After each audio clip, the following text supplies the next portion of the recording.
Quem está feliz com Jesus, diga aquele amém. Amém. Eu estou muito feliz, estou feliz de estar aqui com vocês. A comunhão com vocês é uma coisa assim, indescritível. A alegria da gente se ver. A atmosfera de, sabe, a irmandade, a solidariedade, a alegria na presença do Senhor. Eu louvo a Deus por suas vidas e por aquilo que Deus está fazendo no seio da Igreja Metodista Livre aqui no Nordeste. É obra de Deus, é o amor, é o Evangelho, é a graça, é a compaixão, é a vida, é o entusiasmo. Bendito seja o Senhor. Muito alegre, muito feliz, bom demais. A gente vai falar sobre identidade metodista livre. Eu não sei se vai dar para projetar. Vai dar? Pode.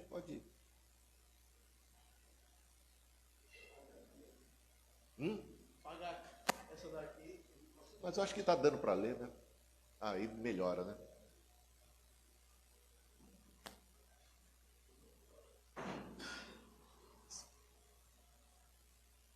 Então, uma medida aqui.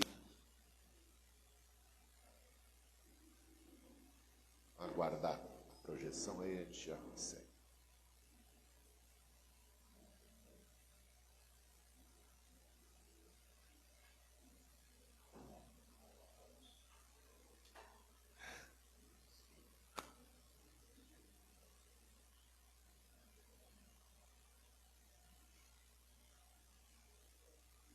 O que significa ser metodista livre? A gente vai falar um pouquinho sobre isso. Então, primeiro ponto, pode ir. Olha só. Crer que aceita pela graça mediante a fé em Cristo Jesus. É tão simples isso, mas é a base do Evangelho. E essa foi a experiência de John Wesley em 24 de maio de 1738. Até aquele ponto, ele acreditava que a salvação se dava pelos méritos. E ele tentava, ao favor, agradar a Deus de múltiplas formas. Se a gente olhar o que John Wesley era e foi capaz de fazer, ele praticava caridade, ele visitava os enfermos, os hospitais, ele era generoso, ele era caridoso, ele fazia, sabe, das tripas coração para conquistar um lugar no céu. A gente fica encabulado de ver o que ele era capaz de fazer. E sabe o que ele confessa no seu diário? Que nada disso trouxe para ele paz e a certeza da salvação. Quando ele esteve numa viagem missionária, que aliás foi um fracasso, com toda essa capacidade de realizar, de fazer boas obras e tudo, ele teve uma experiência de quase naufrágio do barco. E ele morreu de medo de morrer. Morreu de medo de morrer. E ali ele encontrou um grupo de crentes, os moravianos, né, que não estavam assustados. As mulheres não estavam assustadas. As crianças não estavam assustadas e os homens também não. E ele ficou admirado, nem as mulheres estão assustadas, elas não têm medo de morrer. As crianças também não. E eles cantavam e louvavam. Ele ficou encafifado, ele percebeu que havia uma grande diferença em relação à confiança que ele tinha na salvação, que ele não tinha basicamente nenhuma, e a confiança e a certeza. Ele falou, qual é o segredo? Aí ele começa a ouvir mais claramente sobre justificados, pois pela fé temos paz para com Deus, né? Salvação é pela graça, não por obras de justiça praticadas por nós, mas por sua graça. E aí ele ficou balançado com tudo isso e mais tarde foi a um culto meio que sem vontade de ir. Você já foi no culto assim, meio aos trancos e barrancos? Mas vai que é bom.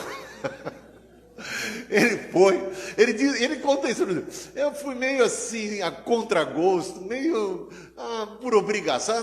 Eu vou então, eu vou. Mas não estava animado para ir no culto, não. Ele não estava cantando aquele salmo de Davi, alegrei-me quando me disseram vamos à casa do Senhor, mas foi à casa do Senhor mesmo assim.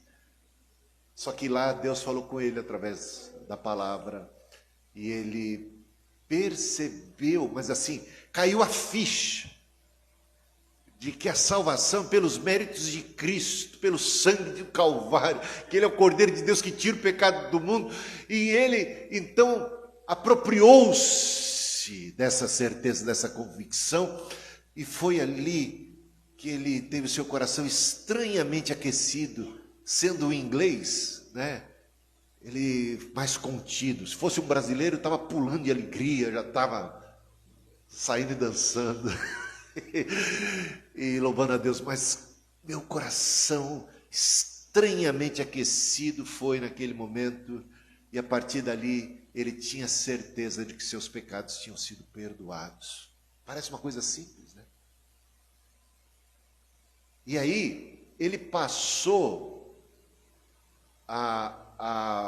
continuou fazendo boas obras, e até mais obras, só que não para alcançar a salvação, mas já de uma perspectiva diferente, da perspectiva de quem foi salvo, de quem está agraciado, com uma leveza, né? Por isso que Jesus falou, meu fardo é leve e suave. Não é um peso que a gente está carregando para tentar de alguma maneira impressionar Deus e conseguir ali um ticket de entrada no céu. Não, é porque a graça nos alcançou. O amor de Deus foi derramado no nosso coração, e a gente recebeu essa graça que é melhor do que a vida, e aí passamos a louvar, adorar e até servir a Deus em novidade de vida, de uma perspectiva do salvo, da alegria, da gratidão. É diferente, gente. Então é isso que ele experimentou, e essa é uma das bandeiras do protestantismo, né? A salvação única e tão somente pela fé e não por obras de justiça. Bom, não fomos salvos por obra alguma, e diz o apóstolo Paulo, pela graça sois salvos mediante a fé, isso não vem de vós, é dom de Deus, não por obras para que ninguém se glorie, porque somos feituras suas, criados em Cristo Jesus para as boas obras. Portanto, as boas obras é o resultado. A gente é salvo pela graça, mas para as boas obras. A gente ama a Deus porque Deus amou a gente em primeiro lugar. Portanto, tudo aquilo que a gente vai fazer a partir de agora é fruto do Espírito Santo. É Deus em nós, né? Então, esse é o primeiro ponto. Então, nisso estamos assim firmes com Lutero, com Calvino, com todos os reformados. Salvação única e tão somente pela graça. Segundo ponto. Aqui a gente vai ficar diferente dos calvinistas. Olha só, crer que todos podem ser salvos é triste, mas tem muito crente que não acredita que todo mundo pode ser salvo. Tem aqueles que acreditam em predestinação incondicional, acreditam que Deus desde a eternidade já destinou uns para a salvação e tantos outros e muitos mais para a perdição. Esses que foram eternamente predestinados para a perdição não podem ser salvos em absoluto, de modo algum. Então, calvinismo, os calvinistas, os predestinistas pensam dessa perspectiva. Mas nós somos arminianos. Aliás, Wesley foi o maior porta-voz do arminianismo, o maior difusor do arminianismo que existe.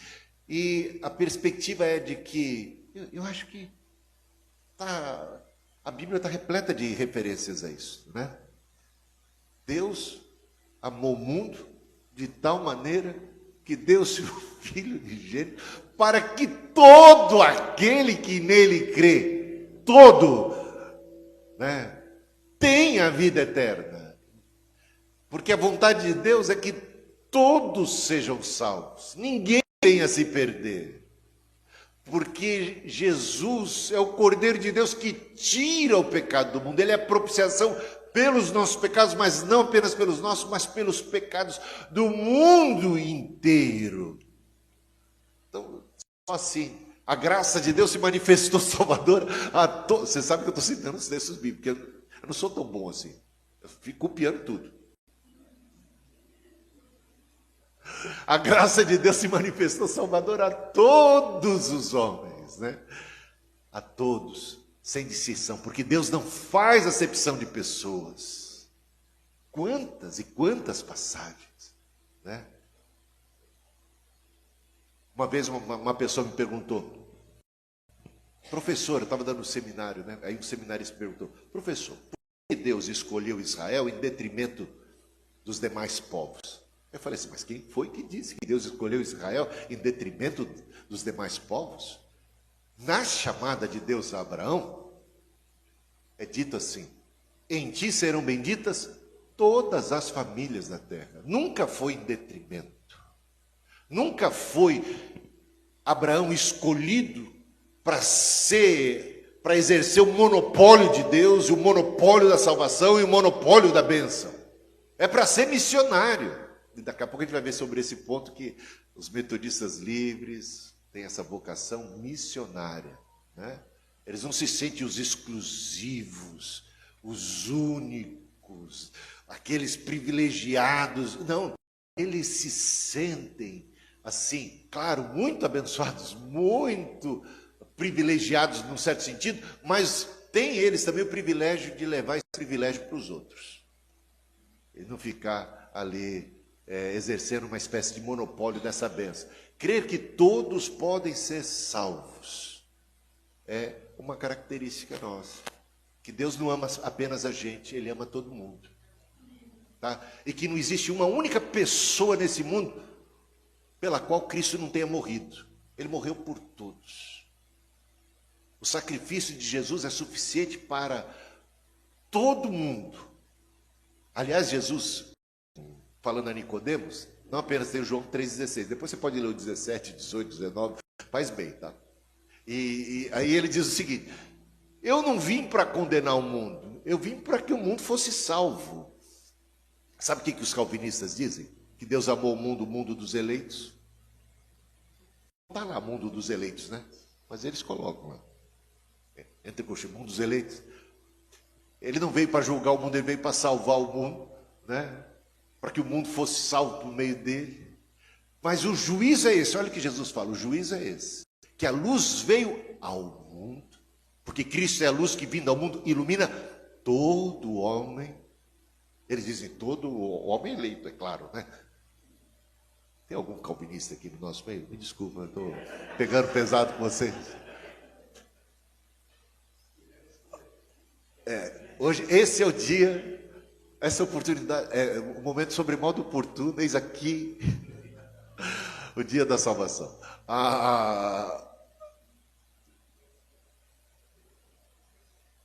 Eu não vim para julgar, eu não vim para condenar, mas o juízo é esse, que a luz veio ao mundo, mas os homens amaram mais as trevas do que a luz, porque as suas obras eram más. Jesus veio para salvar, mas as pessoas optam pelas trevas. A luz se manifesta em benefício salvador, a graça se manifesta salvadora a todos os homens, a todos os seres humanos, indistintamente, mas há aqueles, infelizmente, que rejeitam. E nós cremos que é possível rejeitar a oferta da salvação, que a graça não é irresistível, porque Deus assim escolheu. Deus manifestou graça na pessoa de Jesus Cristo ali, ao jovem rico, mas o jovem rico amou mais as riquezas do que a Deus, afastou de Jesus, ficou triste. É dito ali, amando-o, lhe disse, falta uma coisa, falta isso para você. Jesus o amou de verdade e manifestou graça e oportunidade para ele de verdade. E se essas palavras de Jesus são ao jovem rico, é porque ele tinha verdadeiramente a possibilidade de experimentar a salvação, porque ele não era um predestinado desde a eternidade para a perdição, porque senão são falsas as falas de Jesus ali na ocasião, e como seriam falsas as falas de Jesus. Convida a todos indistintamente, em todas as partes, para a salvação.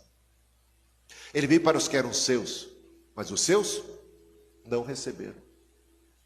Jesus chorou sobre Jerusalém, Jerusalém, Jerusalém, que matas os profetas, apedrejas tantos quantos são enviados. Quantas vezes eu quis para seus pintinhos, eu quis salvar vocês, mas vocês não quiseram. Repare bem, Deus quis salvar, Mas por que não houve então a salvação se Deus quis salvar? Quis proteger, quis guardar, quis salvar. É porque eles não quiseram. O jovem rico não quis. Está entendendo? Que não é porque Deus quis, porque a vontade de Deus é expressa a salvação de todos os homens. Mas então, por que nem todos são salvos? Porque as pessoas amam mais as trevas do que a luz. Por isso, Deus respeita a decisão que se retira triste, está com o coração partido o Senhor, está com o coração entristecido o homem que vira as costas para Deus, e infelizmente, né, Deus não quer, num certo sentido, Deus não quer filhos contrariados dentro de casa. Se o filho pródigo resolve bater em retirada, o pai permite, mas quando ele volta, o pai abraça, não é? É isso aí. O evangelho tem que ter essa reciprocidade. Se hoje ouvirdes a sua voz, não mais os vossos corações. Sabe o que disse Estevão no seu discurso, voltando-se para a comunidade, para os líderes religiosos do seu povo, o povo judeu? Ele disse assim: vocês sempre resistem ao Espírito Santo.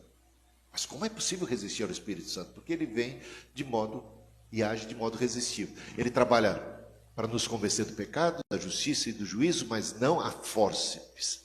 Nem por força, nem por violência, mas pelo meu Espírito, diz o Senhor dos Exércitos. Então, só uma palhinha rápida assim, panorama, porque cremos que todos podem ser salvos, porque Jesus é o Cordeiro de Deus que tira o pecado de todo mundo, é propiciação pelos nossos pecados, mas não apenas pelos nossos, mas do mundo inteiro. Então, cremos que todos podem ser. Se cremos que todos podem ser, se faz urgente a pregação do Evangelho, porque é mediante o Evangelho e a pregação e a fé em Cristo que se dá a salvação.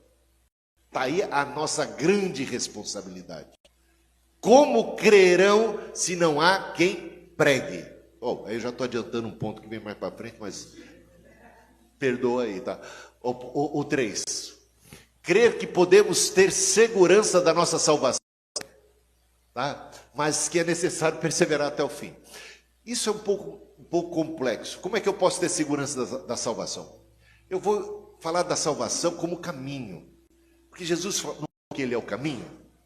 Você está no caminho? Você está no caminho do quê? Da salvação. Mas a salvação está em quem? Em Cristo. No caminho que é Jesus. E se você de repente resolve desviar-se do caminho? Você está salvo? Não. Resolveu voltar para o caminho. Está entendendo que é no caminho que você tem segurança da salvação?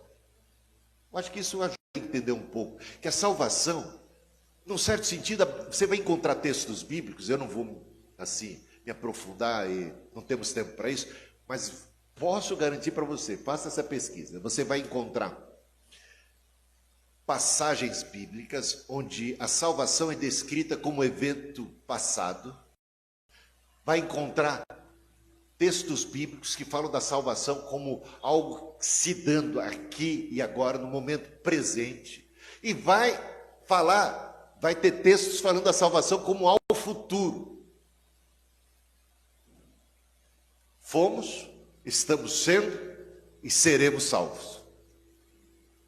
E há um único caminho, gente, é Jesus. Você está em Cristo, você está salvo. E se eu pequei, perdi a salvação? Não. Se pecarmos, temos em Cristo não um juízo, um advogado. Ele é propiciação pelos nossos pecados. E não apenas pelos nossos, mas pelos do mundo inteiro. Então, se confessarmos os nossos pecados, Ele é fiel e justo para nos perdoar e nos purificar de toda injustiça. Então, não é o pecado, ou um pecado, ou pecados que nos afastam da salvação. É a falta de arrependimento, ou é permanecer indistintamente no pecado. Existem muitos textos, ou seja, uma atitude de rebelião, uma atitude de apostasia. Isto seria grave se nós nos apostatarmos, se nós virarmos as costas para essa bendita esperança do Evangelho. Agora, por que eu posso ter segurança da salvação? Porque eu estou em Cristo. Porque o Espírito testifica com o meu Espírito que eu sou um filho de Deus. E porque eu não estou com nenhuma intenção de me apartar de Cristo. Você está? Ele é meu Salvador. Ele é quem perdoa os meus pecados, Ele lava a minha alma, Ele é bom para mim, eu estou com Ele e não abro. Você está entendendo? Então, nesse sentido, eu estou em Cristo, eu estou firme. Eu sou lavado, redimido, eu caminho na graça, caminho com Cristo. Então, eu tenho já o selo do Espírito Santo, né? Porque a gente foi, por ocasião da nossa salvação, a gente recebeu o selo do Espírito e a ação do Espírito, testificar do Espírito, o amor de Deus derramado no nosso coração pelo Espírito, que Ele é o autor da nossa herança, Ele é a garantia, Ele é já a certeza que temos de que estamos em Cristo, que estamos no Evangelho, temos nós já paz para com Deus. Agora, isto não nos coloca numa condição de gente blindada em relação à perdição, ao pecado e aos ataques de Satanás. Cabe a você revestir-se de toda a armadura de Deus, né? Quem está em pé, cuide para que não caia. Paulo mesmo fala, você sabe que quem está em pé, cuide para que não caia, é uma fala de Paulo em 1 Coríntios capítulo 10. Já no final do capítulo 9 de 1 Coríntios, ele diz assim, ele fala como um atleta, né, que você vê o atleta fazendo, digamos, muito esforço, muita dedicação para estar em forma, para poder ganhar a coroa, ganhar o prêmio. Ele fala assim, baseado nesse exemplo, nessa ilustração, ele diz, então sigam esse exemplo no que diz respeito às coisas da fé, para que você possa ganhar a sua coroa. Batalha com intensidade, com essa disposição, com essa consagração. E aí ele diz, eu mesmo reduzo o meu corpo à servidão, eu esmurro o meu corpo, porque o atleta faz meio isso, né? Tem que malhar muito, isso é meio, dá dor ou não dá? Dá dor, você está como que castigando ali para poder ficar em forma. Eu esmurro o meu corpo, reduzo a servidão, para que, pregando aos outros, não venha eu a ser reprovado. Ele fala sobre o perigo de ser reprovado, pessoalmente reprovado. Então, ele tem uma atitude vigilante, ele persevera até o fim, ele combate o bom combate, completa a carreira e guarda a fé. Gente, se você acha que você pode ser cristão, você está enganado. Há que se combater o bom combate, revestindo-se de toda a armadura de Deus, e as armas da nossa milícia não são carnais, e ali a gente pode ter vitória. Pode rechaçar os dardos inflamados do maligno, manter firme a nossa posição. Ele chega e diz, capítulo 10, já iniciando, ele fala assim, ele fala dos judeus, todos os nossos antepassados foram batizados em Moisés na nuvem, no mar, comeram de um só maná que vinha do céu. Ora, está falando do batismo, né? Deixa eu dar uma palhinha aqui sobre esse texto aqui. Se você estiver conversando com alguém que pensa que batismo só pode ser por imersão, a gente conversa sobre essa passagem. Todos foram batizados, Paulo usa isso como uma metáfora de batismo. A passagem do povo pelo mar vermelho. Pergunto, o povo não passou a pé enxuto? Ou foi mergulhado nas águas do Mar Vermelho? O máximo foi, respingou um pouco de água, essa aspersão, no máximo. Mas é batismo. Todos foram batizados na nuvem. Alguém foi mergulhado na nuvem? Não. A nuvem estava sobre, e ela podia derramar água sobre nós. Aliás, o Espírito Santo, a gente não chama batismo com o Espírito Santo? Com, e não no, tá? Batismo com o Espírito Santo, porque o Espírito Santo foi derramado. Não fomos nós mergulhados no Espírito, foi o Espírito que foi derramado, e isso é batismo. Então, quando nós batizamos também por aspersão, porque nós, quantidade de água não vem ao caso, né? Aquele eunuco etíope que foi batizado no deserto. Se você conhecer o deserto, você sabe que naquele deserto não tem banheira, não tem lagoa, não tem lugar para mergulhar. Ah, desceram as águas, desceram da carruagem e foram na direção das águas. É isso, eles estavam numa carruagem. Desceram da carruagem, foram em direção às águas, e as águas significam o quê? Tinha um filete d'água no meio do deserto. Pegou um pouco d'água, derramou sobre a cabeça e ponto final.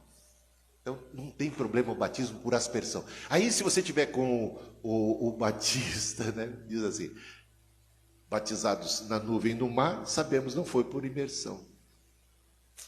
Está complicado o lado daqueles que só batizam por imersão e desprezam. Como é que você vai batizar alguém que está no leito de dor? Ou vai deixar de batizar porque para você é só por imersão? Você vai batizar alguém que está, quase você está dando a extrema unção para ele, né? Não tem como batizar por imersão, gente. Muitas e muitas ocasiões. Agora, a gente não é contra batizar por imersão. Não tem nenhum problema. Tá bom? Só um papalinha. Mas ó, voltando lá no ponto, que você vê que eu vou navegando, né? Vou embora, passei e tal. Mas eu não perco a oportunidade de dar umas cutucadas aqui e ali, porque isso tem a ver com a identidade metodista livre. Nós, né, enquanto os presbiterianos, os reformados batizavam só por aspersão, os anabatistas, só por imersão, e eles guerreavam uns contra os outros. O Wesley olhou para aqui e falou, que grande bobagem.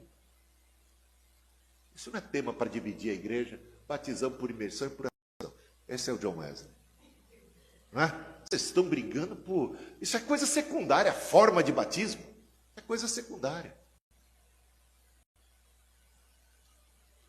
Ia falar um negócio do... Eles fazem um cavalo de batalha sobre a forma de batismo, mas pegaram e substituíram o que era o vinho da Santa Ceia e colocaram suco de uva na boa. Mudaram. Você sabe que não dá para se embriagar com suco de uva, né? Porque o pessoal em 1 Coríntios capítulo 11, na ceia do Senhor, se embriagavam, bebiam, tomavam todas. Gente, cada pecado que acontecia na igreja, eu não estou dizendo aqui favorecendo a ideia de beber, mas era vinho. Era vinho. Na ceia do Senhor. 1 Coríntios 11, o pessoal até se embriagou. Na igreja. Saíram criando da igreja. E eu gostei que na refeição de hoje, estava aquela mesa posta e todo mundo podia comer da mesma mesa e tinha fartura e abundância para todo mundo, não era? Que coisa boa. Sabe o que eles faziam lá na ceia? Para ver que eu já estou... Cada um trazia a sua comida de casa. E aqueles que eram mais abastados traziam muita comida, só que eles não davam para os outros, não, comiam tudo. O pecado era da gula, e tinham bebida para si, e não davam para os outros, bebiam tudo. Gente, cada pecado que acontece dentro da igreja é egoísmo, é extravagância, ostentação. A igreja de Corinto não faltava dom nenhum, mas também não faltava pecado nenhum também. Tinha de tudo lá, um balaio de gato aquela igreja. Aí Paulo, que paciência, né? Eu gosto muito de ver isso, porque olha a paciência de Deus com a gente. Deus é muito paciente. Ah, se não for o Senhor que esteve ao nosso lado. Ah, se não fosse sua misericórdia e sua graça. Então sejamos misericordiosos, graciosos uns para com os outros. Vamos ajudar uns aos outros a aprumarem a vida. Mas aí, Paulo, 1 Coríntios capítulo 10. Todos foram batizados na nuvem do mar, todos comeram só de um maná, mas Deus não se agradou da maioria deles, razão pela qual pereceram no deserto e nunca entraram na terra prometida. E isso sirva de exemplo para nós, diz o apóstolo Paulo. Caramba! Ou seja, falou da perdição daqueles. Cuidado, aquele que está em pé, cuide para que não caia. E aí, se você quiser, Hebreus capítulo 6, Hebreus capítulo 10, todo o livro de Hebreus, fala sobre a possibilidade da apostasia. Mas, então, você tem que ficar inquieto, você tem que ficar alarmado, você tem que viver que nem um doente que não tem certeza da salvação. Não, veja a experiência de John Wesley. Ele teve certeza da salvação. Ele teve o Espírito testificando com o seu Espírito que ele era filho de Deus. Ele confiou única e tão somente nos méritos de Cristo. E ele estava agora em Cristo, os pecados sendo ali colocados diante do Senhor, o Senhor perdoando e lavando a alma. E ele tinha paz com Deus. Justificados, pois, pela fé, temos paz com Deus. É para você ter paz com o Senhor. Agora, vigia, né? perseverar até o fim será salvo. Mas a gente não está sozinho nessa batalha de perseverar. Ele nos ajuda. Aquele que nos guarda de tropeçar. Você não ora a oração do Pai Nosso? Livra-nos do mal, não nos deixes cair em tentação, mas livra-nos do mal. A gente tem a ajuda dele. E quando a gente cai em tentação, aí a gente ainda tem a ajuda dele. Gente, fica meio difícil ir para o inferno desse jeito, com tanta ajuda. Agora, se você ainda insistir e bobear e se apartar de um Deus tão maravilhoso, de um Salvador tão tremendo, e você fizer pouco caso disso, talvez o destino não será dos melhores. Cuidado para que ninguém roube a tua coroa, tá bom? É isso. Bom, quem conhece a Bíblia sabe que eu citei um montão de versículo bíblico aqui o tempo todo. É que eu não sei pregar de outro jeito, gente. Eu não tenho nada original. O negócio assim, o pessoal chega para mim e fala, você pode, ô pastor, posso usar essa sua mensagem? Eu falei, não é minha, está na Bíblia, está lá. Eu copiei tudo mesmo, então não tem originalidade nenhuma. Tem direitos autorais. Tá? Podemos ter segurança, então, da nossa salvação, mas é necessário perseverar até o fim, tá bom? Então, cremos na possibilidade da apostasia, e isso porque a Bíblia assim o ensina. Ponto 4. Crer que somos chamados à santidade. Mas não de modo legalista. Santidade não apenas individual, mas também social. Com zelo pela justiça e pela criação. Só isso aqui daria pano. Eu teria que ficar aqui um tempão falando sobre esse assunto. Mas, aí está entre nós e os reformados de um modo geral. Reformados a gente coloca os calvinistas, luteranos. Pelo seguinte. A ênfase de Lutero e do próprio Calvino foi salvação pela fé, foi justificação. E isso até se faz entender pela necessidade, pela conjuntura do momento. Num contexto de igreja católica preponderante, que ensinava até perdão dos pecados mediante pagamento de indulgências e coisas assim. Então, eles se levantaram contra isso e fizeram muito bem. E trabalharam muito bem esse tema da justificação pela fé. Tá? Sem nenhum problema. Só que Wesley percebeu que faltou falar sobre uma obra complementar que ficou meio à deriva. Não é que eles não tratam do assunto, mas tratam de um modo meio secundário, quando ela é uma obra, é uma questão vital. Então, se a justificação é uma obra de Deus a nosso favor, é o que Deus fez por nós, a santificação é uma obra de Deus em nós, dentro de nós. Então Wesley diz assim, não apenas Deus fez coisas a favor de nós, por nós, mas Ele opera na vida do cristão, dentro de nós. Ele nos dá aquilo que a gente chama regeneração, um novo coração, a mente de Cristo. Então, isto é o estopim, isso é o ponto de partida, isso é a base sobre a qual nós podemos edificar, crescer na graça e no conhecimento do Senhor em santificação. Para a santificação é que nós fomos chamados. Nós temos vários textos, tanto no Antigo como no Novo Testamento, que claramente diz que a vontade de Deus é a nossa santificação, que nós devemos ser santos como o Pai é santo, que o propósito de Deus é ter uma família de filhos semelhantes ao Filho primogênito de Deus, para que Cristo seja o primogênito dentre muitos irmãos, né? Que nós não sejamos conforme o mundo, mas conforme Cristo, que nós sejamos imitadores de Cristo, como Paulo era imitador de Cristo, e por aí vai. Agora, aí parece impossível, né? A gente fala assim, mas na nossa condição humana, como nós podemos atingir tal alvo, né? Deixando as coisas que para trás ficam, rumemos para o alvo, para o prêmio da nossa soberana vocação, para a estatura de varão perfeito, Efésios capítulo 4. Então, a gente não deixar de ser menino e crescer até que todos alcancemos, não apenas pastores, missionários, até que todos alcancemos a estatura de varão perfeito. Quem é o varão perfeito? É Cristo. Ele é o alvo, ele é o objetivo. Mas isso é impossível da perspectiva humana, na força da carne. Veja a dificuldade do próprio apóstolo, não, Wesley, eu chamei ele de apóstolo, mas tudo bem. Tem um montão de gente se chamando de apóstolo que não chega aos pés de Wesley, então tá perdoado. Veja só. Você e eu temos Cristo por alvo. E isso parece tão distante da nossa condição humana, que até o Wesley percebe, se sente mal. Ele fala, eu tento, e aquele nível, eu me sinto ainda muito inadequado. Por mais que eu me esforce, eu não alcanço na força da carne. Mas aquilo que é impossível para os homens, disse Jesus, é possível para Deus. Portanto, a santificação é uma obra de Deus em nós. Não é nós, por nossa conta e risco, agora tentando fazer acontecer. Não. É Deus quem opera em nós o querer e o realizar.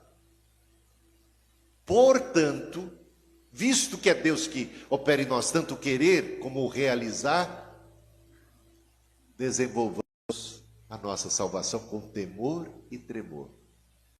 Se é Deus que opera em nós o querer e o efetuar, a gente não podia ficar de braços cruzados e falar, é Deus.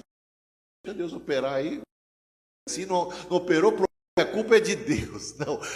Deus é quem opera o querer e o efetuar. E é nesta confiança que a gente tem que desenvolver. A santificação tem toda uma graça de Deus para nosso benefício, que nos possibilita, é toda uma ação do Espírito, é toda uma iniciativa de Deus em nós, é toda uma criação de Deus, a princípio, mas que não é um ato.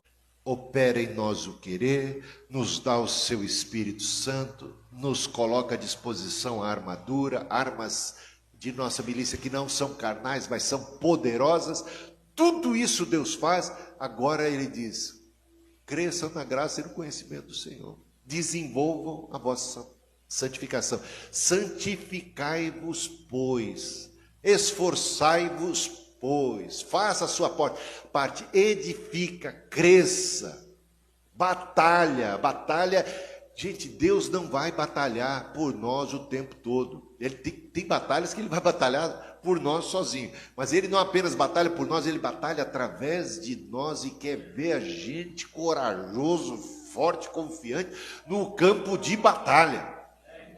Resistir ao diabo e ele vai fugir de você. Mas Jesus não vai resistir o diabo por você. Ele está dizendo que você tem que resistir. Vai lá que eu estou com você. Vai lá que eu te ajudo. Não é? Resista você, cresça você, santifique-se você. Agora não pensa que você vai se santificar, crescer, resistir na tua força. É na força e no poder do Espírito Santo. É na graça de Deus. A gente cresce nessa graça. Portanto, a santificação torna-se algo possível. E eu até coloquei um texto no Facebook sobre Daniel. Daniel é um personagem muito precioso, um herói bíblico muito precioso.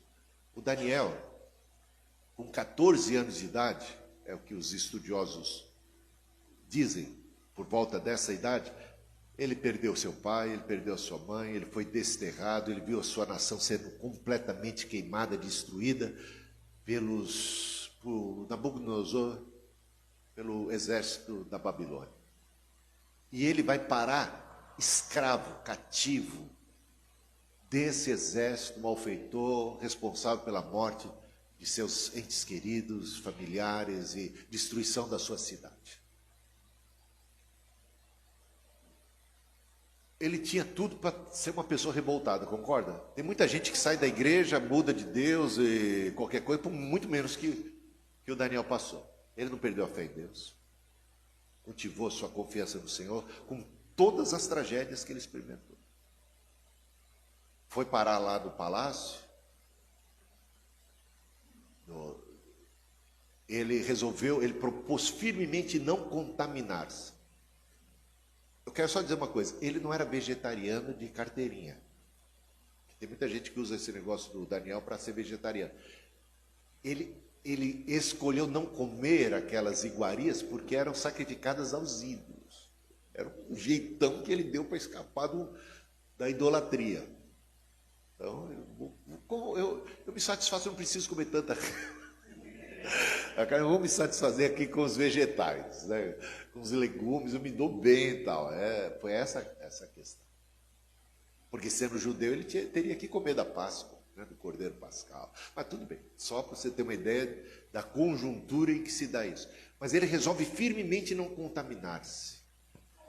E isso é muito importante ver, que é com a bênção, ele tem a força de Deus, ele tem a graça de Deus para isso. O Espírito Santo já operava nas páginas do Antigo Testamento. A grande diferença é que o Espírito agora é derramado sobre toda a carne, né? Isso que era privilégio de poucos, agora está aberto para muitos, para quem quiser, para os vossos filhos, para tantos quantos o Senhor, vosso Deus, chamar.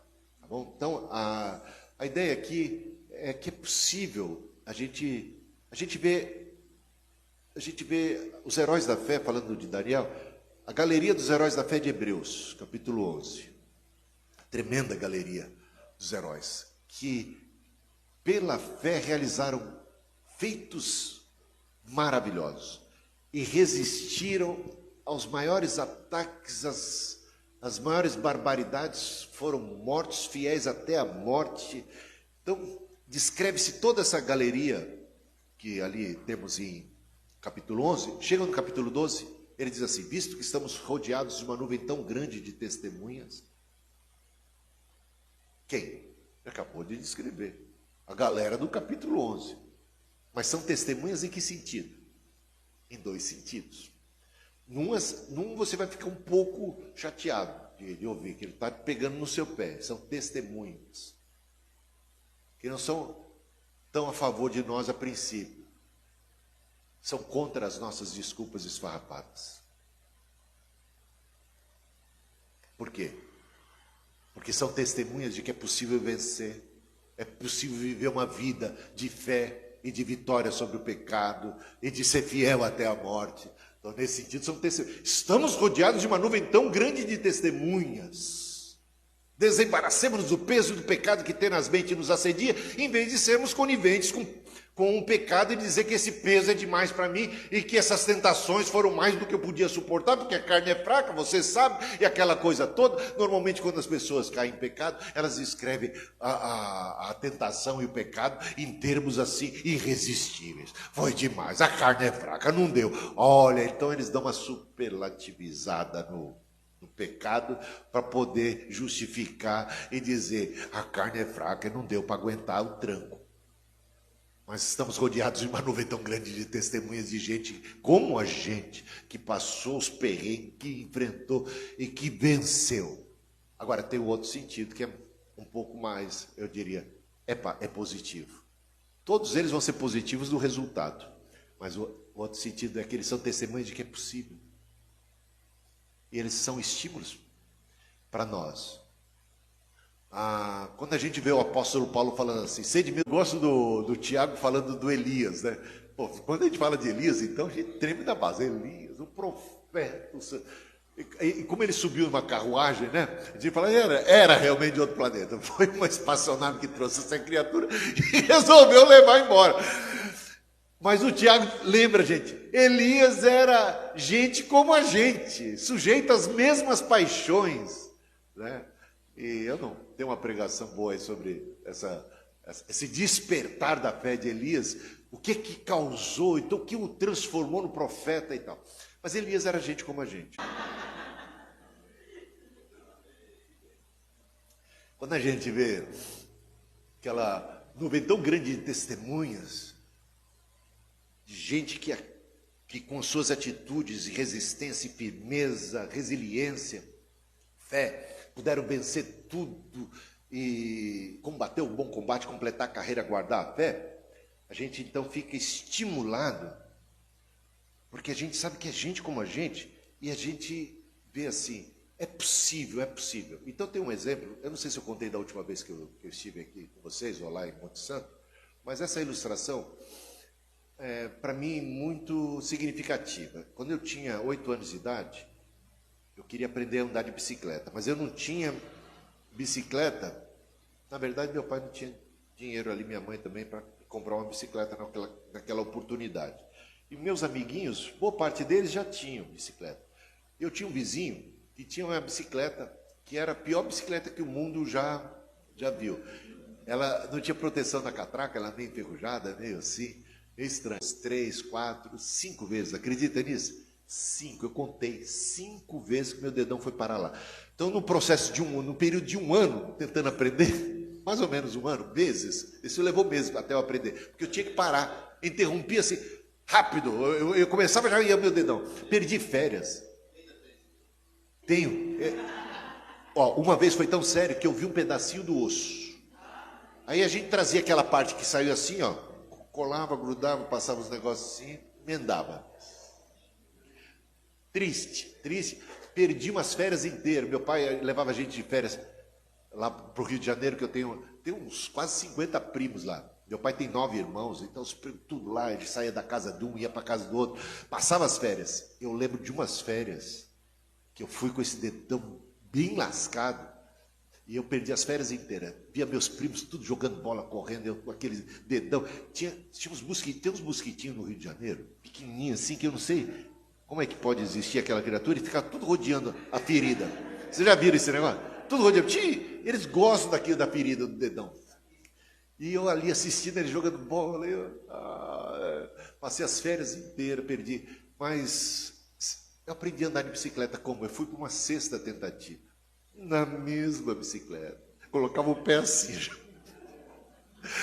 E aprendi. Mas como foi que eu não desisti? Tinha tudo para desistir, né? É que eu estava rodeado de uma nuvem tão grande de testemunhos. Eram os amiguinhos, as amiguinhas. Até as meninas sabiam andar de bicicleta. Eu era no clube do Bolinha, né, naquela época, né? Se as meninas podem, eu posso também, não posso ficar para trás. Você sabe que os meninos são meio machistas, né? Quando é criança. Então, toda meninada, toda garotada que era gente como eu, de carne e osso. Porque para quem não sabe andar de bicicleta, parece um negócio esquisito. Mas de repente, quando você vê, né, 2 rodas, você não vai parar em pé, né? Vai tombar. Como é que pode? Mas quando você vê os outros fazendo, e a gente como a gente, da sua idade, da sua constituição, isso é uma motivação tremenda. Eu não vou desistir, eu vou enfrentar. Então, é possível ser santo. É possível viver uma vida de santidade. Não na força da carne, mas na força do Espírito, com a ajuda de Deus. E essas testemunhas nos ajudam nesse sentido. Então, eu poderia dizer isso. E essa santidade não é legalista. Uma das características, a primeira bem-aventurança, quando Jesus fala sobre os bem-aventurados, a primeira bem-aventurança qual é? Bem-aventurados os pobres de espírito. Eu nunca entendi o que pobre de espírito significava quando era criança. Eu achava que era um erro de interpretação ou de tradução, qualquer coisa. Porque bem-aventurados cá entre nós deviam ser os ricos de espírito. Quanto mais rico de espírito, mais bem-aventurado. Eu não entendi, até que depois, mais tarde, eu entendi direitinho. Pobre de espírito significa aquele que não é cheio de si, não é orgulhoso, não é prepotente, não é arrogante, não se sente melhor do que os outros. Você sabe que existem santos, entre aspas, que, porque conseguem fazer isto, ou conseguem fazer aquilo, eles se sentem assim por cima da carne seca e começam a julgar tudo e todos ao redor? Fariseus, não eram assim? Eles não estavam com pedras em suas mãos para atacar na mulher pega em adultério? Os santarrões, os que se achavam. Como é que orava o fariseu no templo? Graças te dou, Senhor, porque eu não sou que nesse publicano. Eu sou isso, eu sou aquilo, eis aqui a minha folha de serviço prestado. Se o Senhor vai salvar alguém, abençoar alguém, o candidato número 1 está aqui, o Senhor sabe bem disso. Ele acha que ele tem a chancela de Deus para tudo que ele faz, e o coração dele, né, está longe de Deus. Ele é arrogante, presunçoso. Esse é o problema do legalismo. Aqueles que aparentemente guardam as leis e tal, e agora se sentem os juízes de todos ao seu redor. Você já foi legalista alguma vez na vida? Confessa aí. É comum. É difícil que não tenha sido. É difícil que não tenha. Se foi crente alguma vez na vida, deve ter sido legalista. Com certeza. Eu vou contar a minha experiência. Ó. Eu, quando jovem, 16, 17 anos de idade, lá na igreja, ó, o João é testemunha disso, com 18 anos de idade. João, você lembra que a gente fazia vigília? Você não ia, né? Você não era um crente assim, estava se convertendo ainda. Tem que contar, ele ainda estava se convertendo. Ele estava num processo de conversão. Mas em 1983, quando você se converte, em 83, eu lembro até do acampamento, eu era líder da mocidade. E teve uma espécie de avivamento lá da nossa mocidade. Eu comecei a pregar, na verdade, gente, que horas são? Dá para falar isso? Ah, acho que vai. Eu não vou passar do horário do almoço, porque eu gosto de comer também. Estou lá olhando aí o relógio. Mas se vocês quiserem passear, sair daqui, fica à vontade, tá? Ficar em pé. Enquanto eu falo, não me incomoda, não. Bom, aconteceu o seguinte. Nós tínhamos uma mocidade muito bonita em Cidade Ademar. Mas era muito politizada. Você sabe que a política... Mas não era política, era política de competição por cargos. A juventude naquela época era uma força na igreja tremenda. Todo mundo queria ser da diretoria da mocidade, participar. Então tinha chapas. Tinha o pessoal da situação e o pessoal da oposição. Tinha os que tinham ganho a eleição e tal, implementando isso e aquilo, e aqueles que tinham perdido, boicotando, orando contra, para dar errado, para que nas próximas eleições... Gente, eu não sei se alguém viveu esse tempo, mas isso era muito comum, sabe? A vida dos jovens girava em torno da igreja, aí também os pecados também em torno da igreja, era tudo ali dentro. Aí aconteceu que teve um ano, acho que 1980, o presidente da mocidade de 1980 não aguentou o tranco, tanta oposição, abandonou, renunciou ao cargo no meio do mandato. Aí o outro assumiu, os da oposição assumiram. Depois, não aguentaram tanta oposição que veio contra eles também, plantaram e agora estão colhendo, e não aguentaram. Em 1981, renunciou de novo, e em 82 renunciou, era no finalzinho de 82, entra em 83, eu reúno então. Gente, eu marquei, o meu primeiro ato, estamos falando de liderança, isso é bom. Meu primeiro ato de líder na igreja foi que eu era o diretor esportivo da mocidade, que é a única coisa que eu aceitava sempre naquela altura. Era diretor esportivo, os acampamentos, a gente fazia organizações, campeonatos, coisas assim, então tá. Só que renunciou o presidente, o vice-presidente, diretor espiritual, secretário, diretor social, tinha tudo isso na sociedade que eu lembro. Sobrou eu. O que era o cargo da menor importância era o meu, diretor esportivo. Aí eu marquei uma reunião de jovens, a gente chegava a ter 50 jovens, era bonito. Marquei uma reunião chamando todo mundo, convocando todo mundo, mas não era para eu ser o líder deles, era para eles deixarem de bobeira, assumir as cargas, vamos em frente, essa é a minha intenção. Marquei a reunião, chamei todo mundo. Sabe quem foi? Ninguém foi. Eu podia ter desistido aí, sabe? Não nasci para o negócio. Olha, gente, para dizer que ninguém foi, a minha namorada foi. Só foi porque era minha namorada. A Cristina está lá, ela sabe disso. Se não fosse minha namorada, não teria ido também. Foi por minha causa. Sério, ela sabe disso. Não ia, ela estava desanimada. Todo mundo desanimado. O amor venceu. Foi lá por amor, meio constrangida, foi, abri a igreja, esperando e ninguém apareceu, gente, ninguém apareceu. Você acha que eu desisti? Você vê que aprendi com aquele negócio da bicicleta, o dedão no pé, eu sou meio assim, desisti não. Aí, continuei, só que dessa vez eu marquei na semana seguinte, uma reunião, só que na casa de um menino, vou até falar o nome dele, que talvez alguns conheçam, Maurilo Santos, que era da Banda Rara, da Renascer Praise, Renascer e tal, Maurilo Santos. Ele era metodista livre lá da igreja, da nossa igreja de Jardim Rei. E é uma casa grande, né? Tinha muitos irmãos.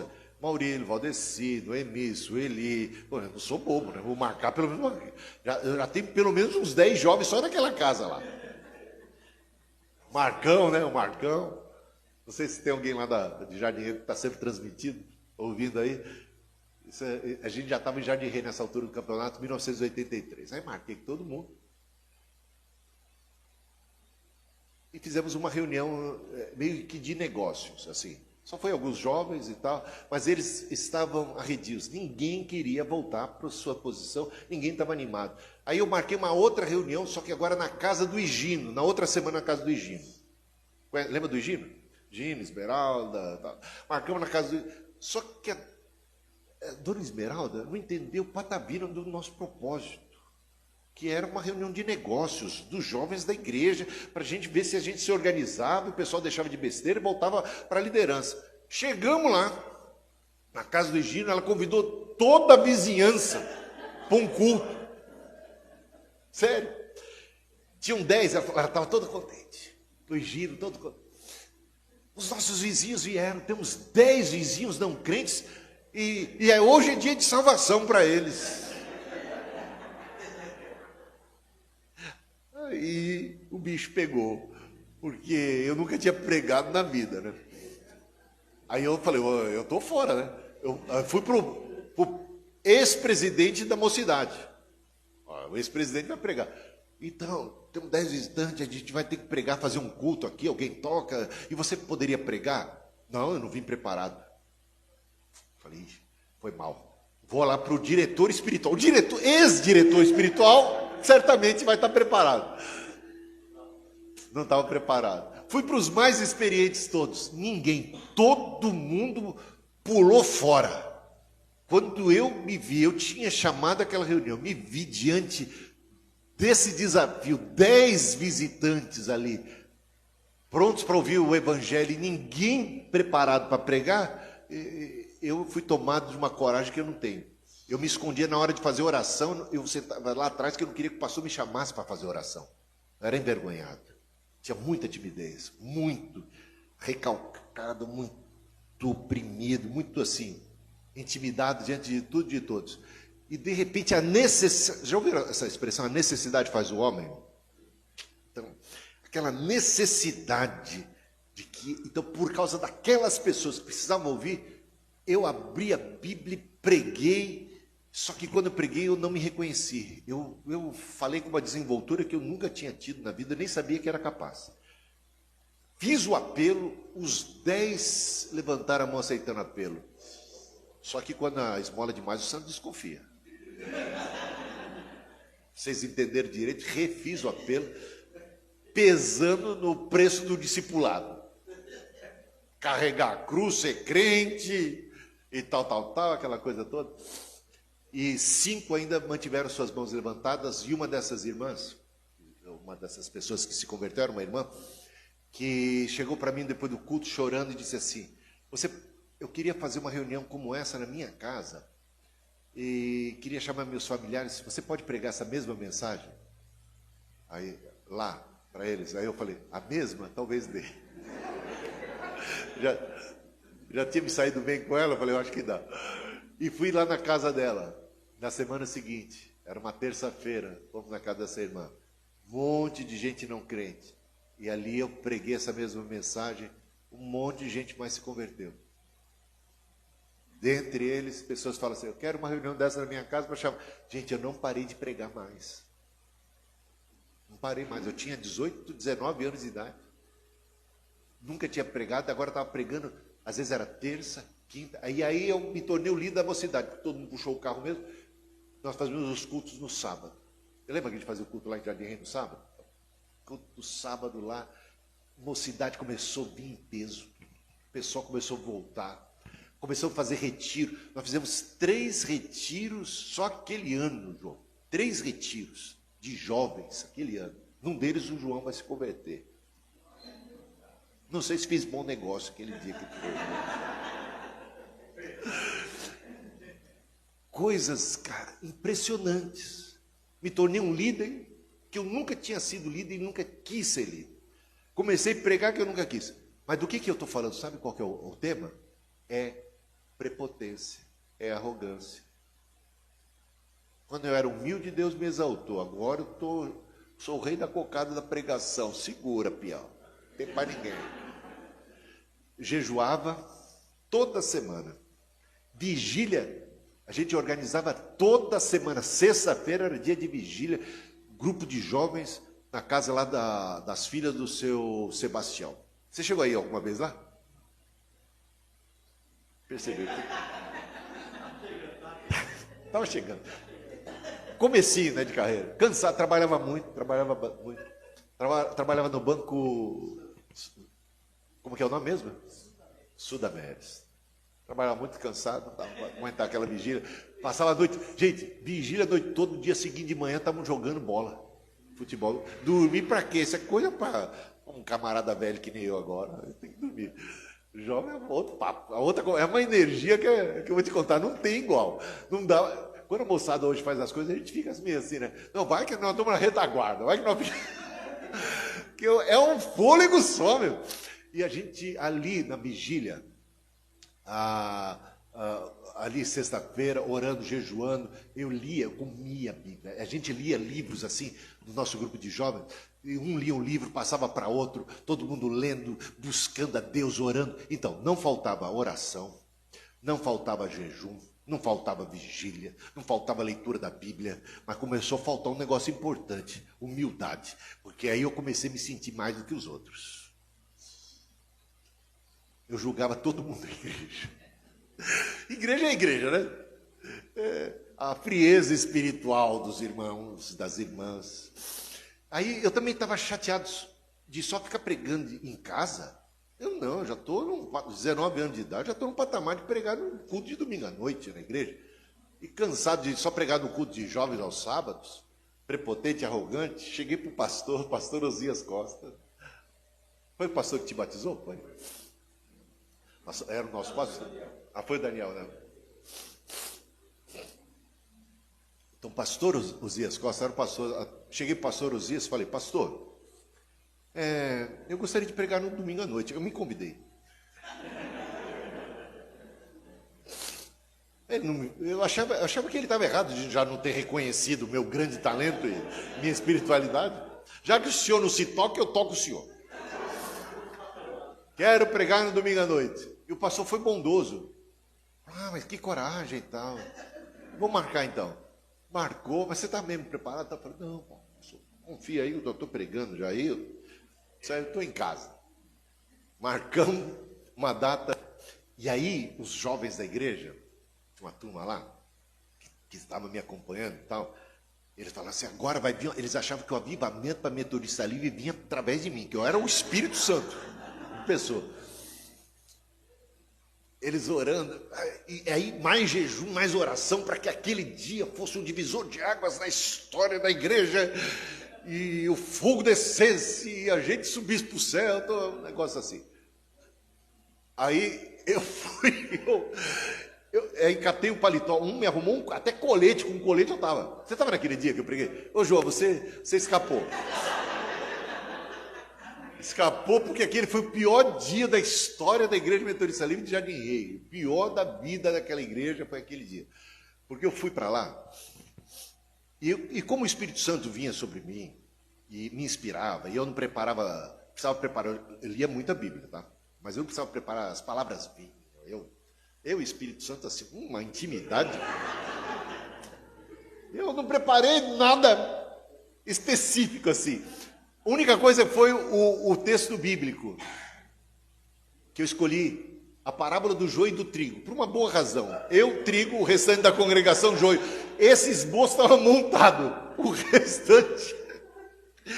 Eu subi, Marcos capítulo 13, parábola do joio e do trigo. O pastor me chamou de paletó, tudo, gente, um defunto aqui, outro ali, eu juntei tudo, estava lá. De terno e gravata, até colete. Aí, li o texto, Mateus 13, parábola do joio e do trigo. Quando eu acabei de ler e levantei os olhos para a congregação, que nem eu estou olhando para vocês assim, vocês já tiveram essa experiência branco total? Eu não enxergava as pessoas. Branco. Eu estava quase desmaiando. Branco total. Fiquei assustado. Cadê a voz do Espírito Santo? E agora o que é que eu falo? Eu não tinha uma introdução, eu não tinha um desenvolvimento, eu não tinha um conteúdo, eu não tinha nem o ponto número 1, número 2. A única coisa que eu tinha é eu, trigo, você e joio. Gente, eu cheguei para Deus ali em espírito, né? Deus meu, por que me desamparaste? Fui entregue a mim mesmo e comecei a pregar. Se é que pode ser chamado de pregação, o que aconteceu a seguir. Eu comecei a falar mal de todo mundo, quase citava os nomes dos pecados e os nomes das pessoas. Porque os jovens da igreja são assim, assado. Porque os homens são isso e aquilo outro. E as mulheres não fiquem rindo, não. Porque eu bem sei que vocês faltam na reunião de oração para assistirem novela.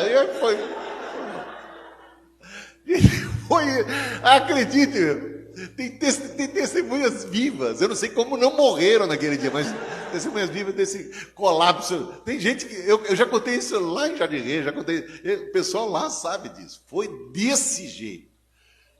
Quando eu terminei a minha pregação, Deus falou comigo. Mas tarde demais, né? Mas não tarde, né? Na verdade, Deus me deixou só para me humilhar. Eu nunca fui tão humilhado na minha vida, creio.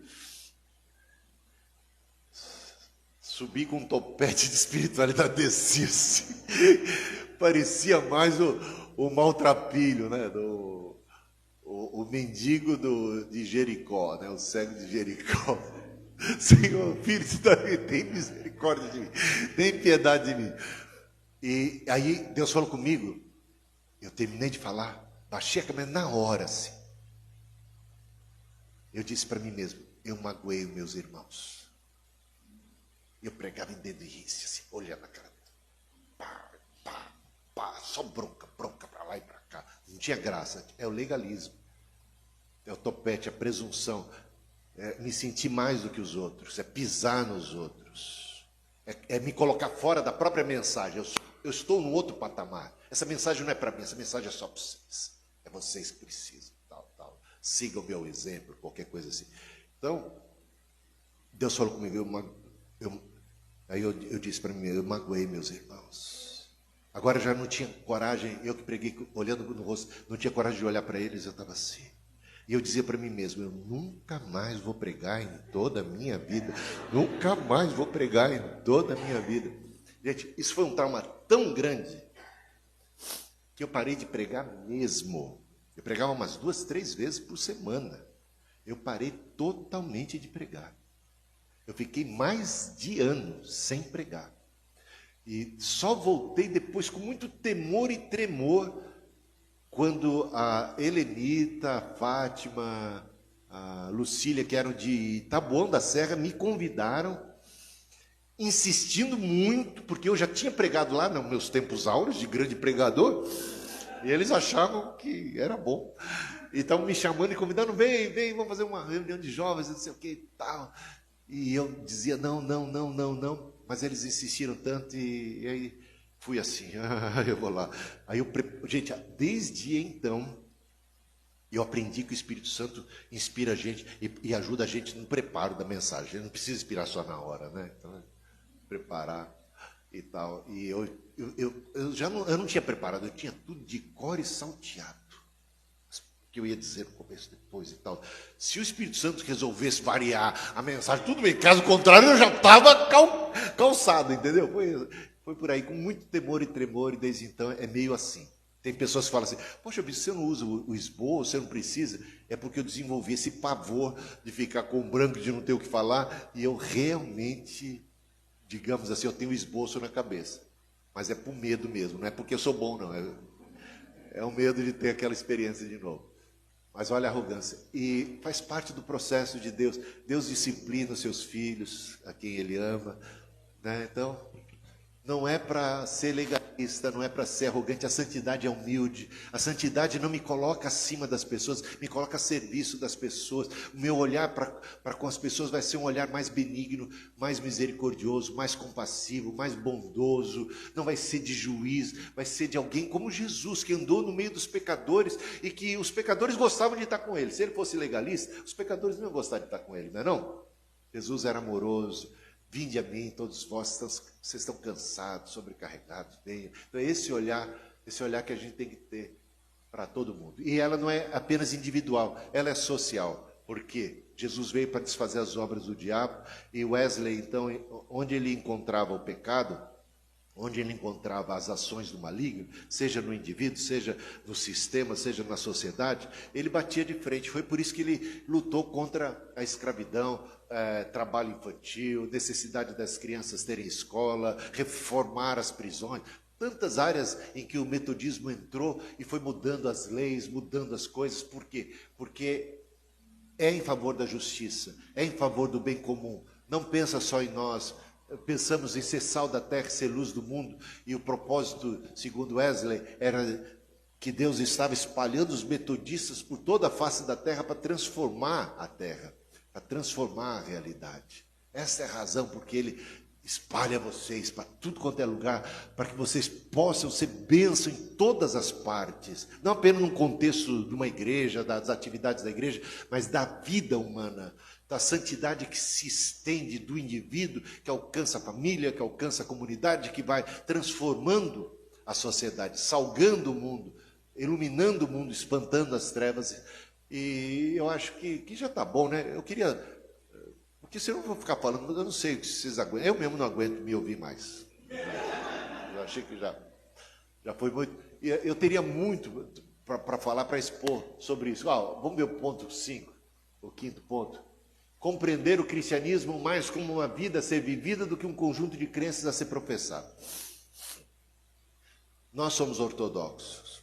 Nós damos valor à sã doutrina. Um dos frutos do Espírito, né, uma dos sinais de que o Espírito Santo está conosco, a igreja primitiva, aquele grupo de 3.000 que foi batizado com o Espírito Santo, o sinal é perseveravam na doutrina dos apóstolos, né? Começa por aí. Então, nós damos muito valor à sã doutrina.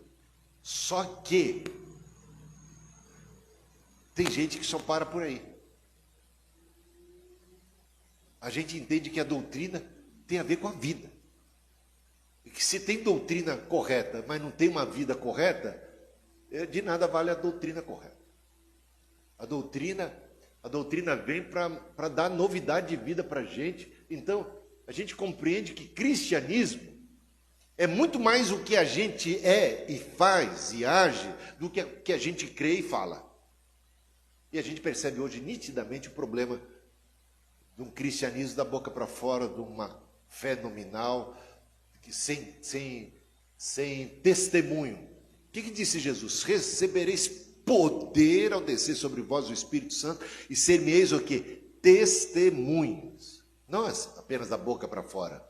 Eu gosto daquela fala de São Francisco, que a gente tem que pregar de todo jeito possível, e se preciso for, até com palavras, se necessário for. Pregue de todas as formas possíveis.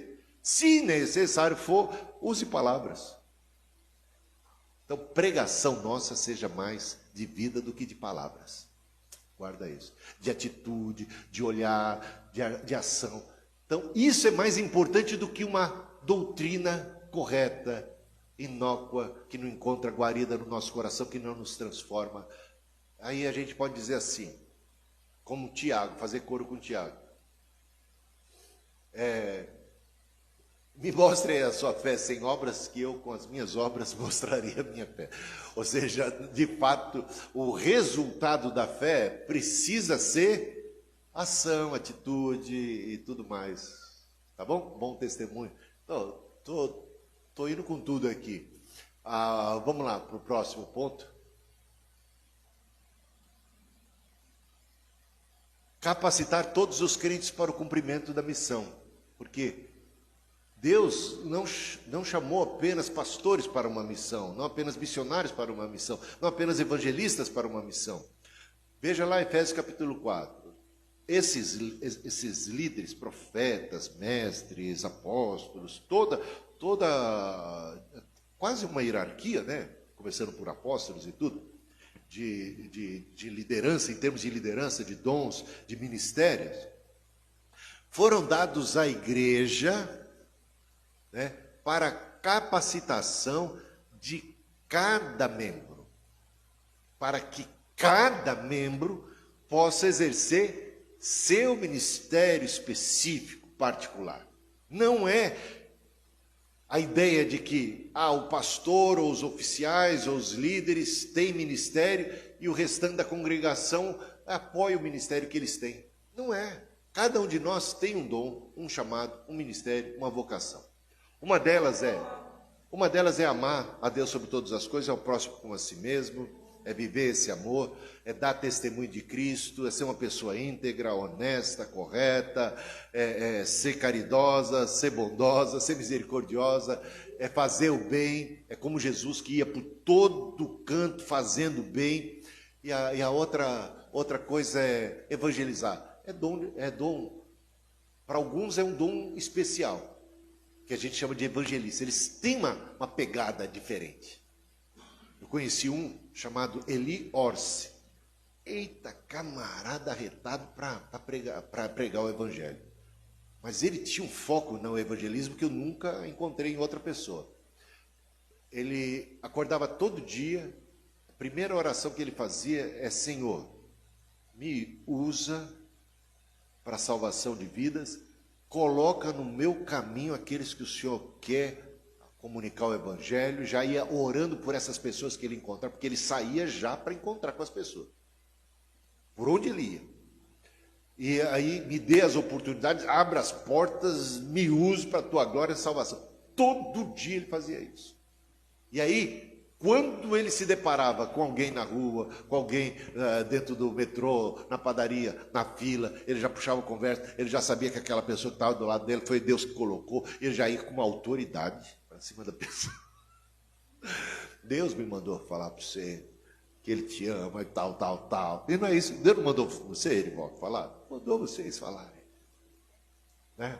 Você tem uma mensagem para levar, e ele levava, e era gente chorando aqui, era o padeiro chorando, se convertendo. Em todo canto que ele passava, ele fazia essas coisas. Então tem gente que vai ter uma pegada, um dom, uma desenvoltura maior do que outros.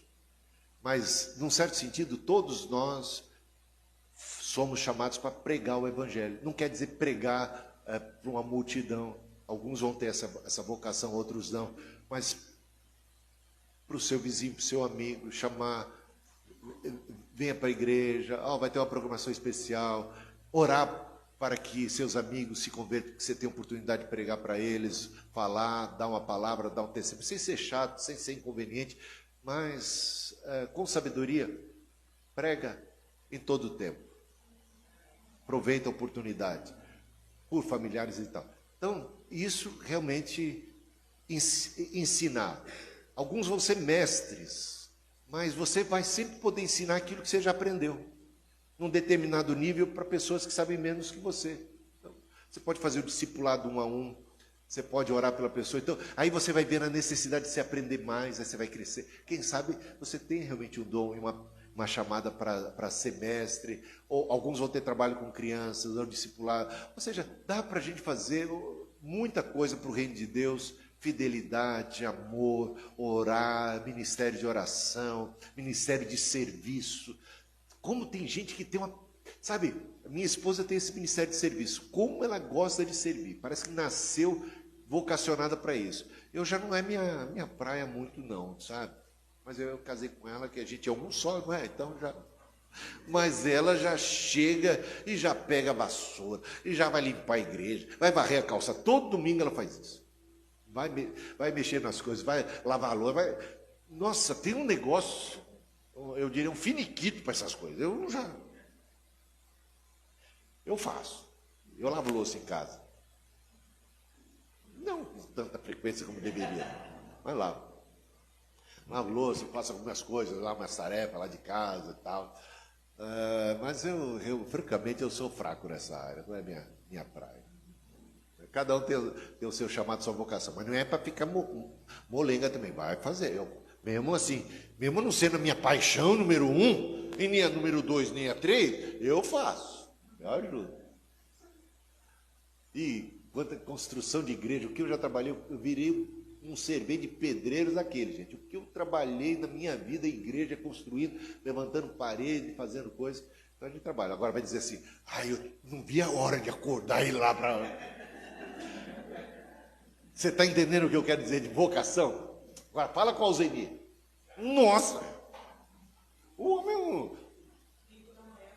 Ô, Alzenir, você está assistindo aí? Cara, a gente construiu um acampamento. Todo sábado de manhã, lá em...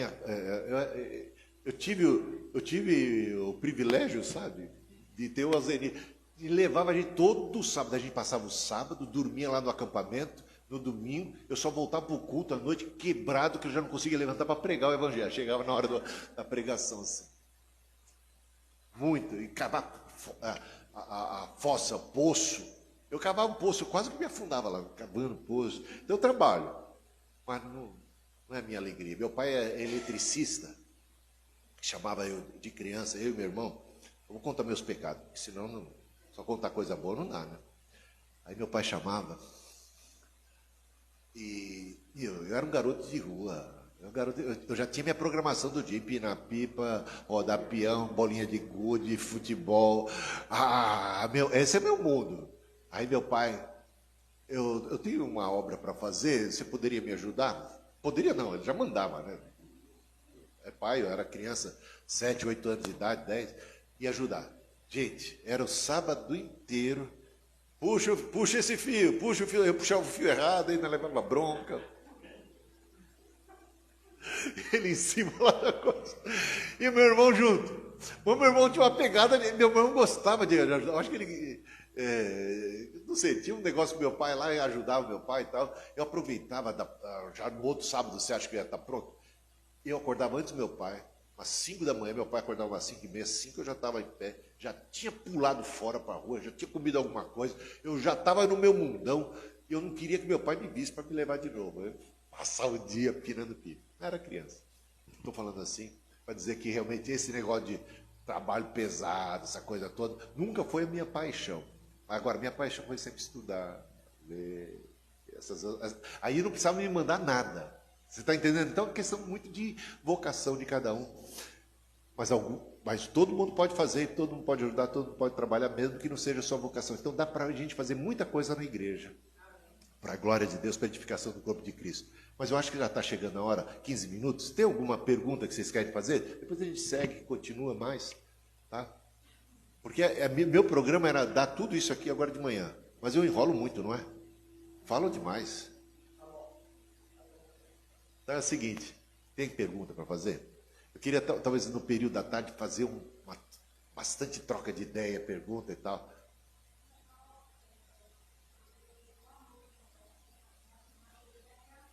Sim, eu esqueci de tocar nesse ponto, né?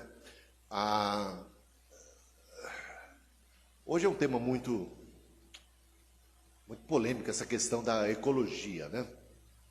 Mas, pense bem. Tem gente que não tem muito apreço por essa terra, né? Só está pensando na Nova Jerusalém. Então, isso aqui vai passar mesmo, então lasque-se tudo. Só que se a gente pensar bem, não é tudo criação de Deus? É criação de Deus. Então, o zelo pela criação de Deus é um sinal de nosso apreço pelas coisas que são de Deus. Porque tem gente que pensa que essa terra é do diabo já entregaram para o diabo. Gente, não tem um grão de areia nesse mundo que não pertence a nosso Senhor Jesus Cristo. E se o diabo está tomando conta de alguma coisa, ele é um usurpador e a gente tem que botar ele para correr, porque é de Deus. Louvado seja Deus pelos passarinhos, pela natureza, pelos animais, pelo campo e por tudo isso, entendeu? Eu acho que essa seria uma dos sinais de que Deus está com a gente e de que a gente tem um discernimento de que essas coisas são de Deus. O ser humano, inclusive, né? Ele tá maculado, né? Pelo pecado, a queda deturpou a imagem de Deus, mas Wesley acreditava na restauração da imago Dei através da ação do Espírito Santo, da regeneração, santificação.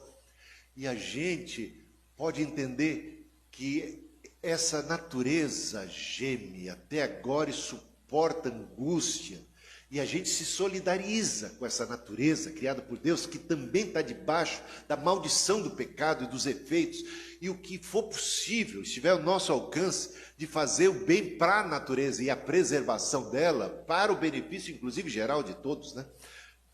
É bem louvável. Eu acho que essa seria a resposta, né? Faz parte da nossa, digamos assim, da nossa missão, que se estende para ser sal da terra como um todo.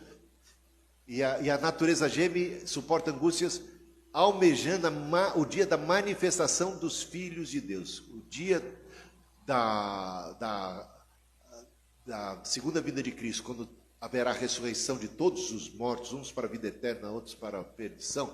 Nesse dia em que será tragada a morte pela vitória, é o dia da manifestação dos filhos de Deus. Os filhos de Deus vão se manifestar ao mundo, porque hoje o mundo às vezes vê os filhos de Deus com desdém, mas aqueles filhos de Deus vêm com poder e glória na manifestação de Cristo. Eles serão glorificados naquele dia, e a natureza aspira e anseia. Eu entendo que a natureza vai passar por um processo de ressurreição semelhante ao que passa o nosso corpo mortal e corruptível, que ele morre, mas daquela semente vem o novo. Então, veja que é um novo céu e uma nova terra. A gente poderia até pensar numa renovada terra. Ela vai ser morta, ela vai passar como por um fogo, por um processo purificador, e dessas suas cinzas vem essa nova Jerusalém, né? Esse novo céu e nova terra. Alguém me perguntou sobre os animais, se vai ter no céu. Eu não vejo por que não. Eu não entendo também de céu muito. Mas eu não descarto a possibilidade.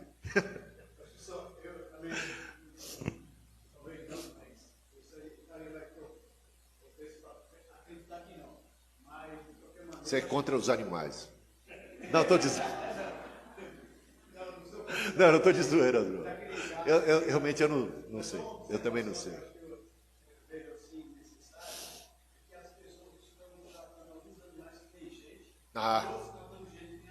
Isso é um problema seríssimo. Gente, você fala umas coisas assim. Eu tenho preocupação com as pessoas que colocam os animais no lugar dos seres humanos.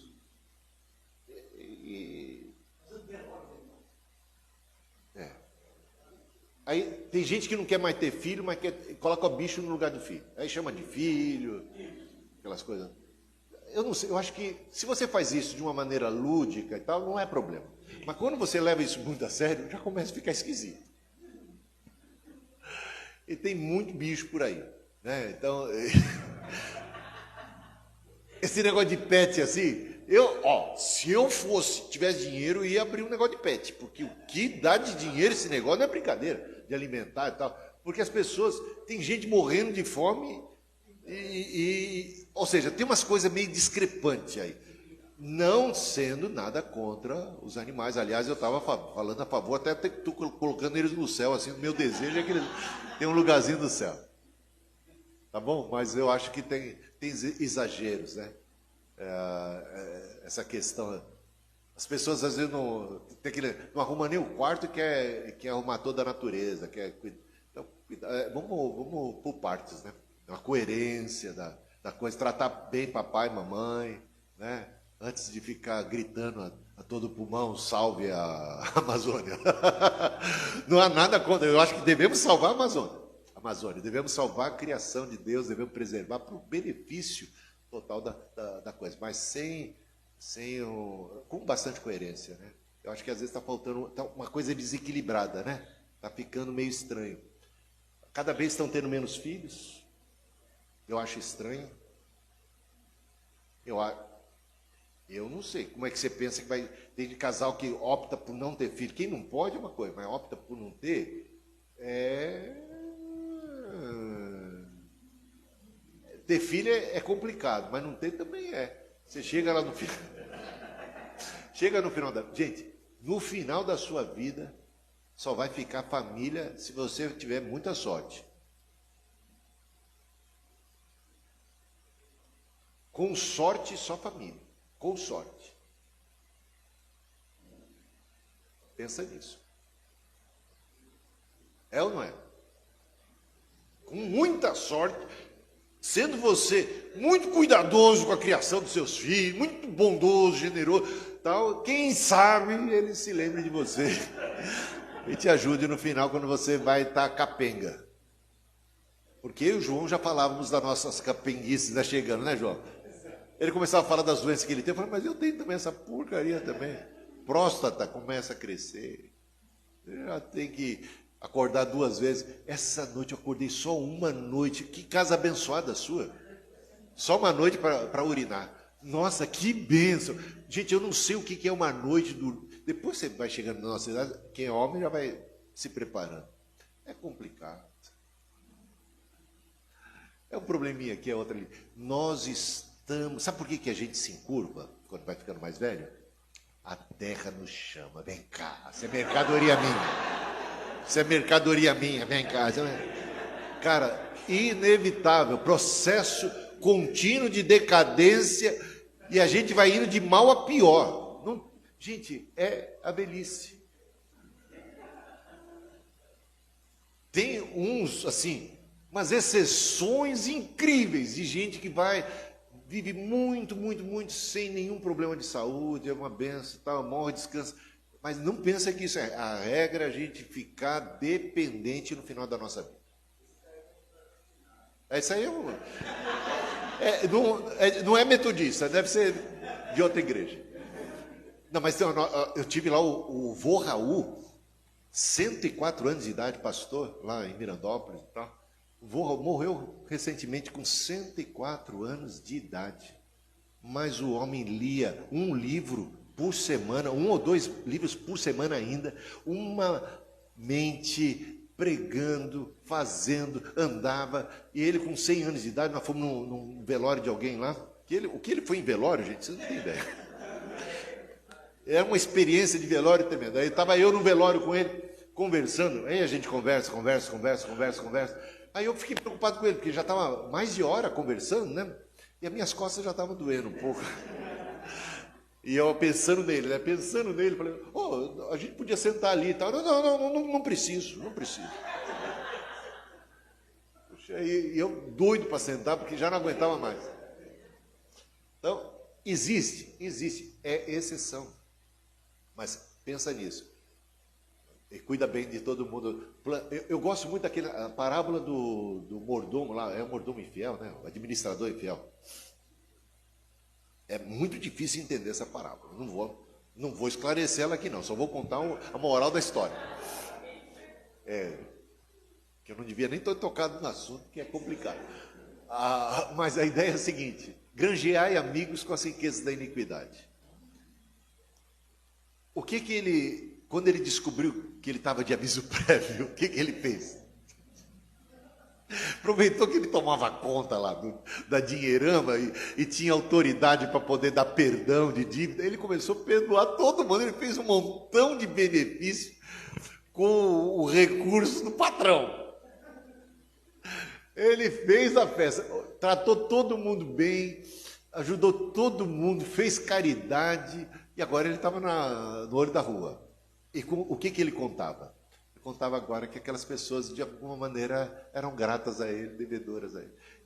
Pensa na vida. Gente, a gente não sabe. Lança o seu pão sobre as águas mais tarde. Tem uma outra passagem que a gente não entende. Por que eu vou lançar sobre as águas? Eu vou querer o quê? O que vai sobrar do pão depois? Mas é uma maneira de a sua semente, a semente do bem, faz o bem. Não pensa no pão só para você, distribui o pão, faz para os outros.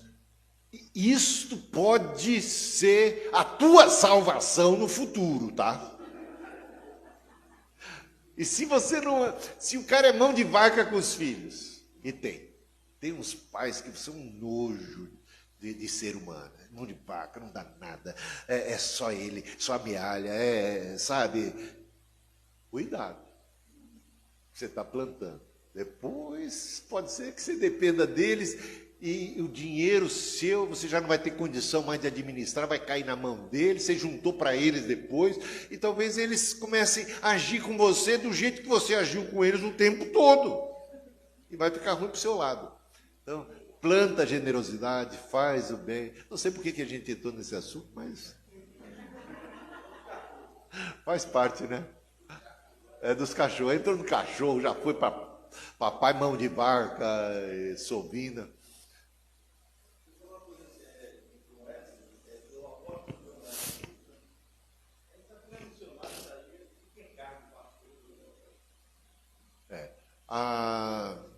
Wesley, bom, eu não gosto do título apóstolo para os dias de hoje, porque o que a gente quer dizer com isso?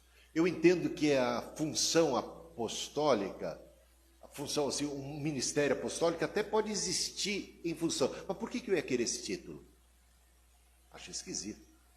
Por que eu ia querer um título de apóstolo? Parece muito exibicionismo, parece querer, sabe, alguma atenção especial. Não gosto da ideia, sou contra. Banalizar, aí virou também, desculpe a Joanas, mas virou o caso de mãe Joana, um negócio assim. Mas eu acho que devemos manter a ideia dos 12 apóstolos, sobre os quais Jesus ali está constituindo ali a sua igreja, a liderança e tudo mais, tendo desdobramento. Agora, Wesley não gostava nem do título de bispo.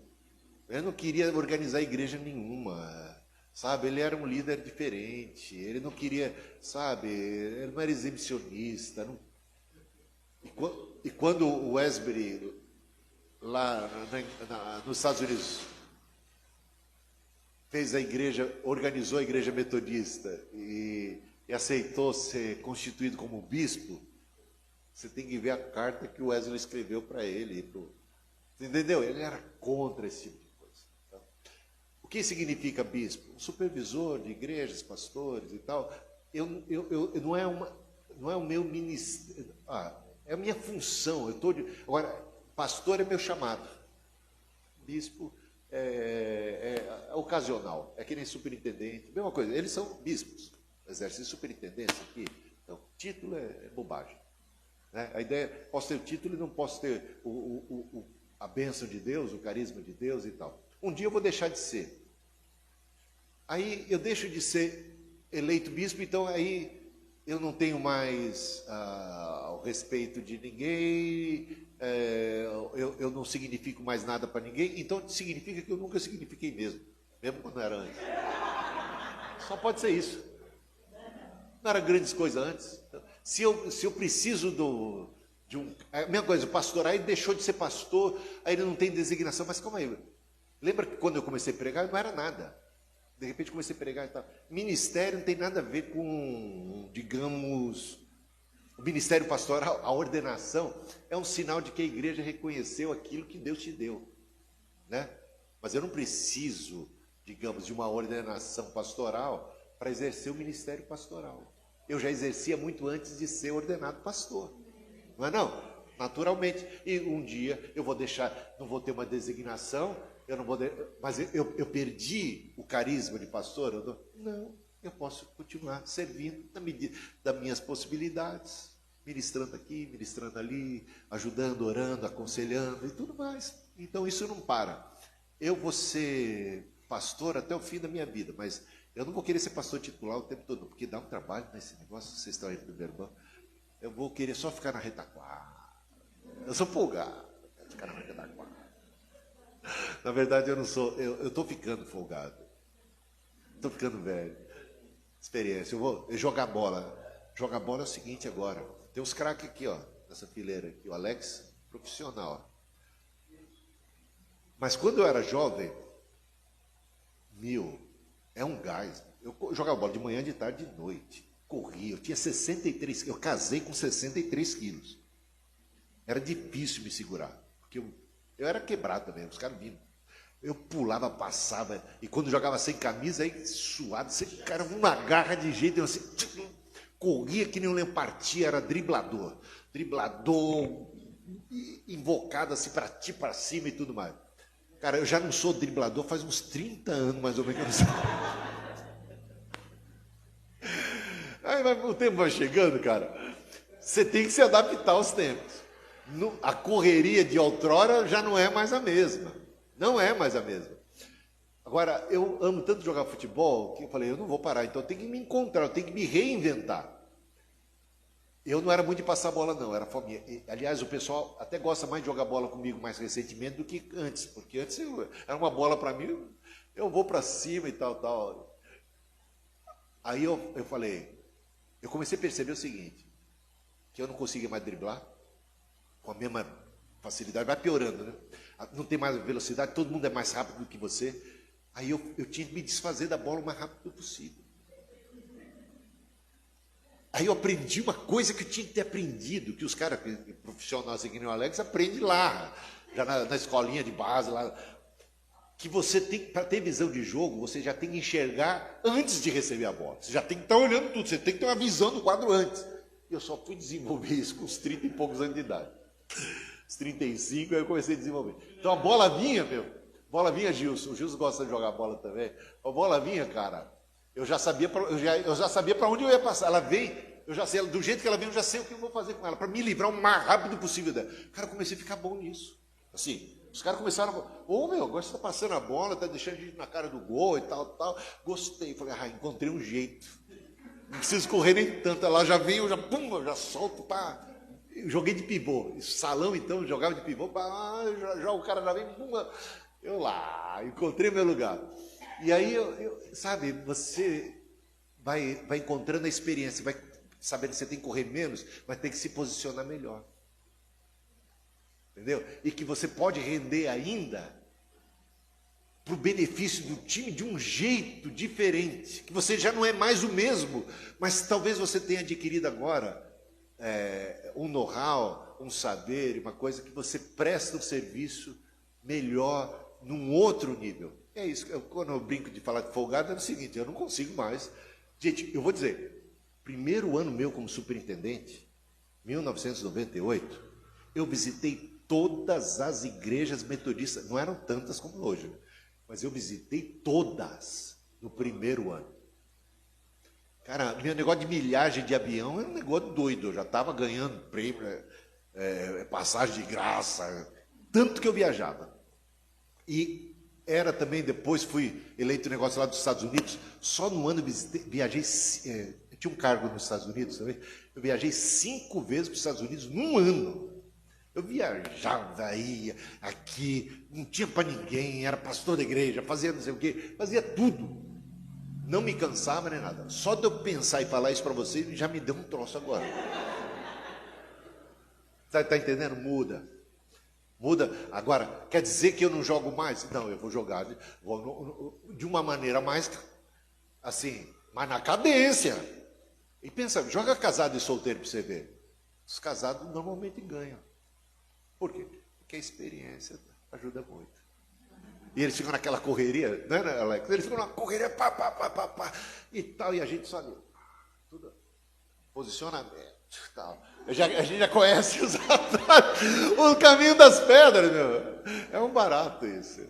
É maravilhoso. Então, Deus tem um lugar para cada um de nós do reino dele, dons para cada um de nós, e a gente não tem que, sabe, brigar, disputar. À tarde, me lembre de falar de Barnabé, que agora está na hora do almoço e eu estou a fim de comer. Deus abençoe vocês. Eu quero falar de Barnabé. Barnabé é muito bom.